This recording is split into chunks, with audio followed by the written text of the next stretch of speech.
Just before trial, in an effort to locate and interview additional witnesses, detectives asked Corey Jackson, a 15-year-old friend of Kerry Wise, to come into the precinct to be interviewed. Jackson came into the 25th precinct with his 27-year-old sister, Melody. During this interview, Melody Jackson made an unsolicited statement concerning a conversation she had with Kerry sometime after the pretrial hearing. She explained that she was at her sister's house when the phone rang. She answered the phone, and it was Wise calling from Rikers Island. She said hello, and then said to him that she couldn't believe that they did that. Wise repeatedly stated that he didn't rape anyone, finally saying that he, quote, only held her legs down while Kevin had sex with her. Jackson seemingly thought her information would be helpful to Wise. She was subpoenaed by the district attorney's office to testify at trial and repeated what she had said. Melody Jackson's interview in 2002 reconfirmed her testimony. I just comment, we currently have many allegations of rape gathered under the hashtag #MeToo movement. Very few of the allegations of rape have even as much evidence as we've just presented here with this one phone call. That would be enough evidence to convict someone, not just in the court of public opinion, but in a court of law. Out of the approximately 40 teenagers who entered Central Park that night, 37 were interviewed. 10 were arrested and ultimately convicted of charges resulting from their activities.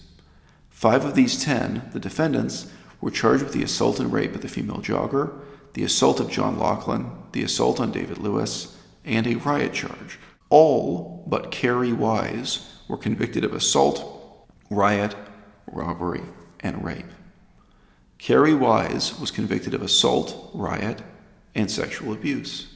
Perhaps the most politically significant criminal trial in the year 2019 concerns a crime that was committed decades ago in 1989. The case of the Central Park Five is being reopened and re-examined, not in any court of law, but by the public here on the internet. The members of the mainstream press offer commentary, but that commentary seems to be very rarely informed by the one source that this entire video is based on, the one and only source you need to consult if you want to know the true history of what happened, not only when the crime was committed, but in the investigation that followed after, and the very strange legal battles that ensued after that. This one source, the Armstrong report. At the end of this video, I hope you will either be inspired to go and read it for yourself, or at least you will be inspired to demand of the people who provide you with information, whether on the radio, on the internet, or in newsprint. Why is it that they never paid due attention to the facts established by the Armstrong report? In the first major event, the assault on Antonio Diaz, a total of 23 people were named as participants or as being present. All 5 defendants were implicated by accomplices and 2 admitted participation. The second major event was harassment of a couple on a tandem bike. A total of 13 people were named participants or as being present. 4 of the defendants were implicated by accomplices and admitted participation. I have to comment at this point. If you want to imagine that the police carefully constructed the narrative of what happened and fed this information to the defendants, that they coerced the defendants to give the information that would make this story work, the timeline of the police interviewing so many different people, approximately 30 different people, and getting 30 different stories from different perspectives about what happened, about a series of disorganized crimes, all transpiring in the same night. That's a conspiracy theory that is very, very difficult to make match with this mess of facts. And this is a situation where it was a group of undisciplined teenagers, pretty much each of whom was snitching on the others while trying to minimize their own guilt or responsibility. Some being more honest than others, And over the course of years, the authorities had to figure out who was being more honest and who was being less so, partly through the comparison of those stories. But this is not a situation where the police could easily contrive one story to then feed to a group of 30 different people. The third major event was crossing the 96th Street transverse road to the reservoir. A total of 17 people were identified as having gone south toward the reservoir. All 5 defendants were implicated by accomplices and admitted going. The fourth major event was the assault on jogger David Lewis.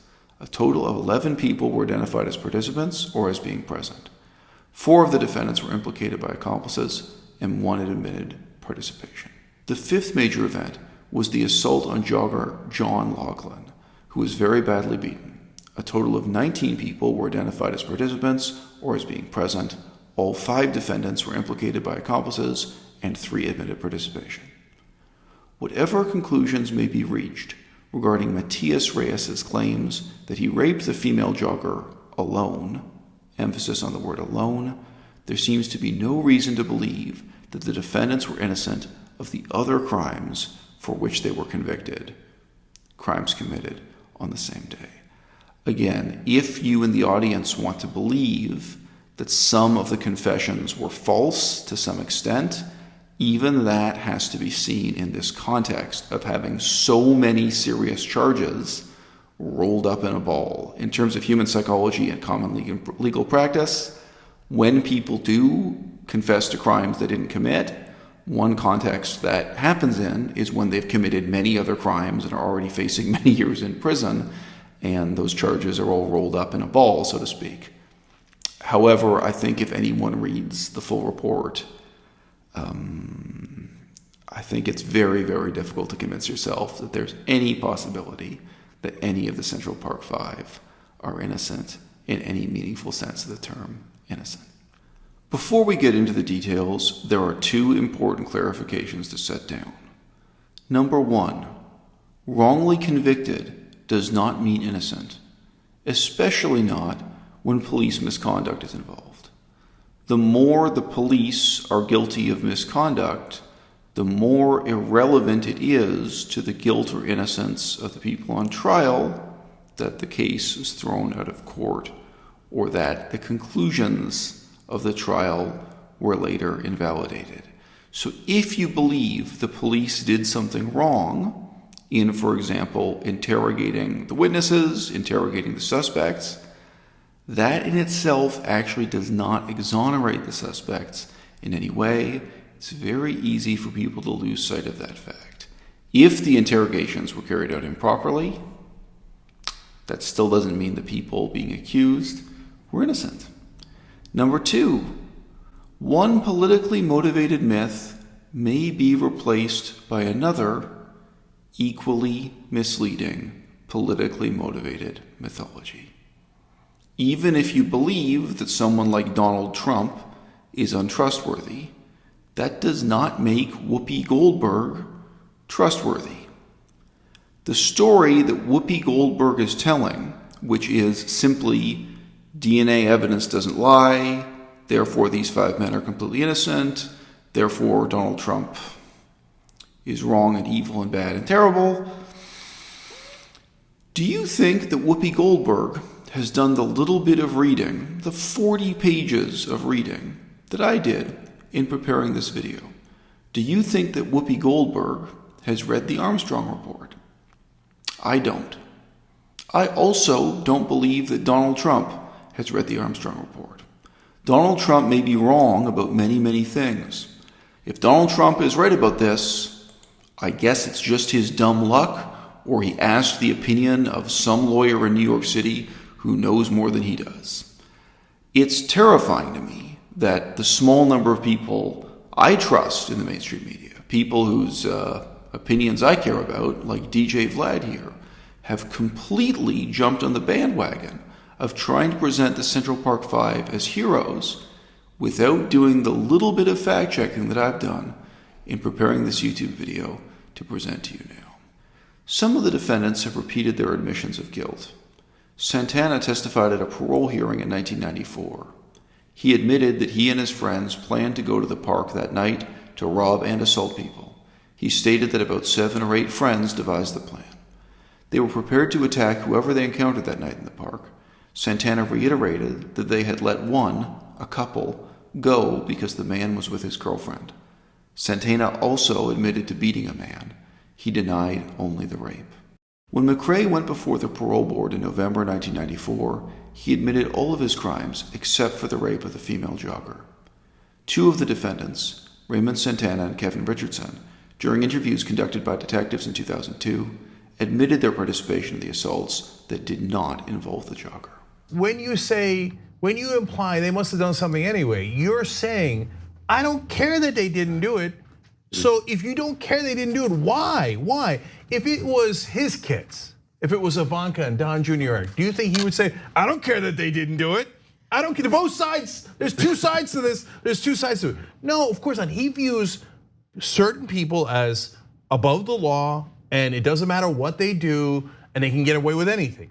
Other people, they're under the law. It doesn't matter if they did it or didn't do it. We're gonna punish them based on my stereotypes of them. There is a 2-tier justice system. We do have a problem with targeting innocent people of color and putting them behind bars when they have not committed a crime.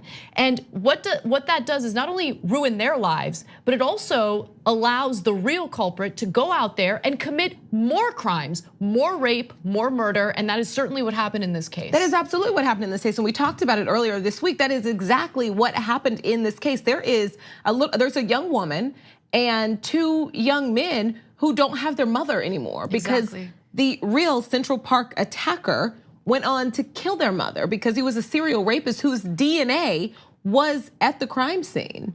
And in not continuing to look for who actually did it, and from all accounts, except for Fairstain's, all of the evidence led to 1 attacker, not 5. Matias Reyes is the man who many years after the crime was committed confessed to his involvement, and DNA evidence confirmed that he was one of the people who raped this woman, the jogger in the park.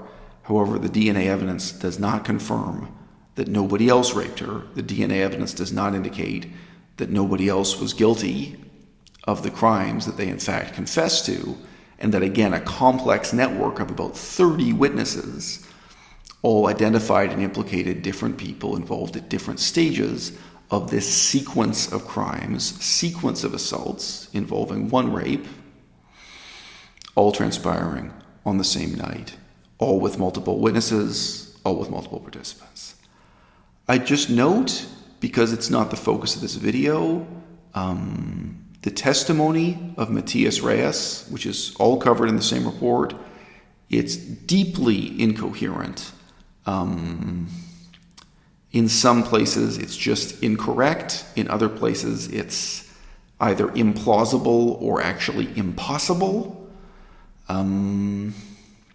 Matias Reyes's testimony is so unreliable, it's so bad, that if we didn't have the DNA evidence proving that he was one of the rapists, it wouldn't hold up in court. Even his confession wouldn't hold up in court.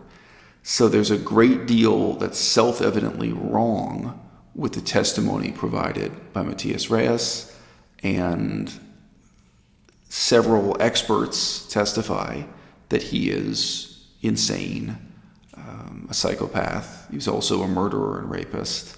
There are many, many reasons to regard what he says as highly dubious, but the DNA proves that he was ultimately one of the men at the scene of the crime. In the afternoon of April 20th, 1989, prior to being arrested, Kerry Wise made admissions to 2 acquaintances, Ronald Williams and Shabazz Head. They approached Wise at 110th Street and 5th Avenue, and Wise told them to get away from him because the police were after him. Williams and Head walked away. A short time later, they encountered him again and asked why the police were after him. Wise replied, "You heard about that woman that was beat up and raped in the park last night? That was us." When Kevin Richardson was interrogated by Detective Gonzalez, he was asked to explain the scratches on his face. At first, Richardson said it was an injury he received when he fell. Following more questioning, Richardson stated that he got the scratches from the arresting officer. When told of the possibility that the officer would be asked to corroborate the story, Richardson admitted that he received the scratches from the female jogger while trying to stop the others from attacking her. In a later statement to a detective, Kevin Richardson explained that he lied about he received the scratch on his face. Richardson said he received it when he tried to take the female jogger off of the road. The evidence presented in court also included, among other things, a blood stain on Raymond Santana's sneaker, individual bloodstains on Yusuf Salam's jacket and Stephen Lopez's underwear, and semen stains on the underwear of Antron McCrae and Kevin Richardson and the sweatshirt of Raymond Santana. The Ryan affirmation makes no reference to the blood or semen evidence. This evidence was by no means dispositive at trial. The word dispositive here means it doesn't make it an open and shut case. It doesn't prove the case at trial. This evidence was by no means dispositive at trial, but the fact that it exists is important.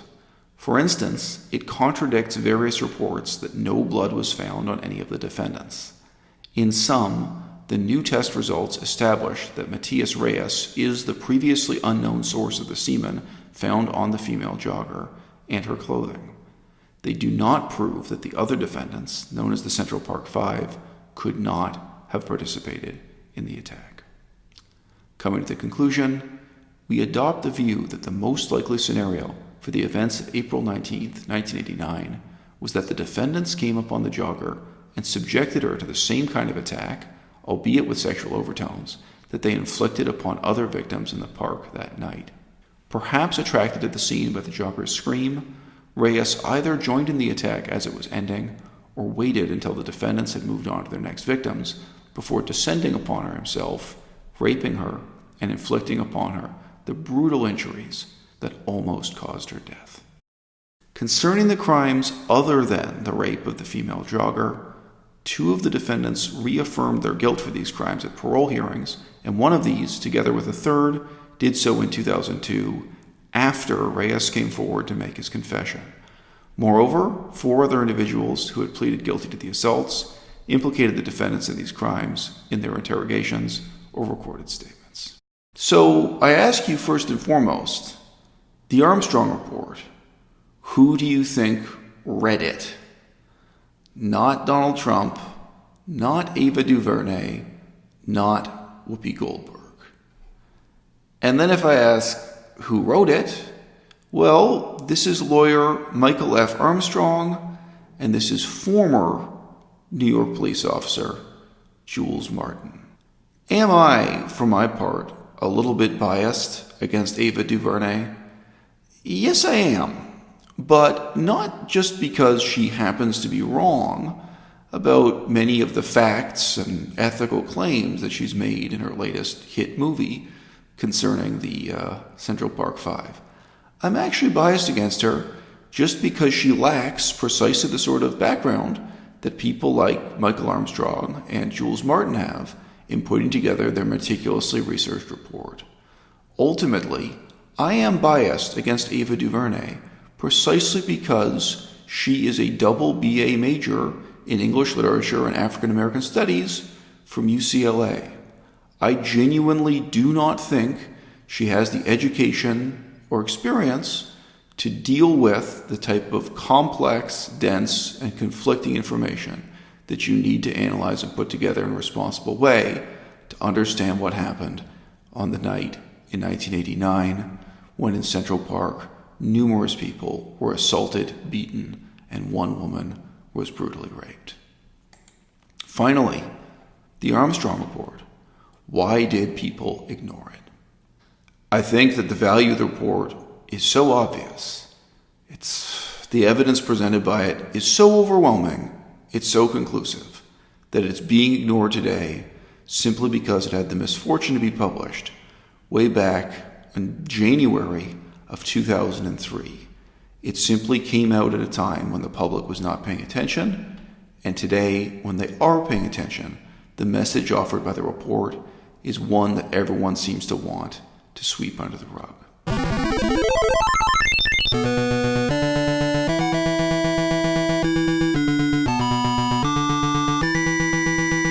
If you want to know the full story, again, this video has just one source. You can Google around, you can read it for yourself.